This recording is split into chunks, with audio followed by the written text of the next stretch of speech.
அடுத்த வேலைக்கு போயிடுவான். அந்த மேனுஃபேக்சர் பண்ண டிவியை அவன் சேல்ஸை பற்றி கவலைப்பட மாட்டான். சேல்ஸ் பண்ண ஒரு டீம் இருப்பான். அவனுக்கு என்ன வேலைன்னா வராத டிவியை வரதுக்கு முன்னாடியே சேல்ஸுக்கு ரெடி பண்ணிடுவான். வந்த பிறகு எப்படி ஓடுதுன்னு பார்க்கணும். சரியா சேல்ஸ் ஆகலாம் ஆஃபர் கொடுக்கணும். நம்ம நிறைய கொடுப்போம் நினைக்கிறேன்ல.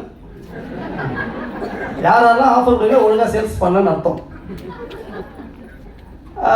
அவன் என்ன பண்ணுவான், அந்த டீம் வந்து ஃபுல்லாக அந்த சேல்ஸுக்கான ஒர்க்லாம் பண்ணுவான். அவனோட வேலை என்னன்னா சேல்ஸ் பண்ணி முடிச்சோடனே அவன் வேலை முடிச்சிடும். அவன் பாட்டு அடுத்த வேலைக்கு போயிடும். இந்த சேல்ஸ் பண்ண பிறகு வாங்கின மக்கள் நம்ம இருக்கோம்ல, நம்மளுக்கு வந்து பிரச்சனை வருதுன்னா இதை தீர்த்துட்டு ஒரு கஸ்டமர் கேர்னு ஒன்று வச்சிருப்போம்.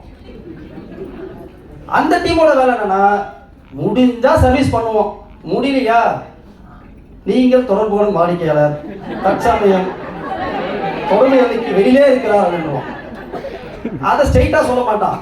அம்மாரே நம்பர் 1 ப்ரெஸ் கர்த்தா ஊ அப்படின்வான். நம்ம அதுல போய் விட்டுட்டு நான் பல இது அப்படிதான் விட்டுறேன், அதெல்லாம் பண்ணுறது இல்லை. அவனோட வேலை அதோட முடிஞ்சிடும். அப்புறம் இப்படி பார்த்தீங்கன்னா ஒரு இது அந்த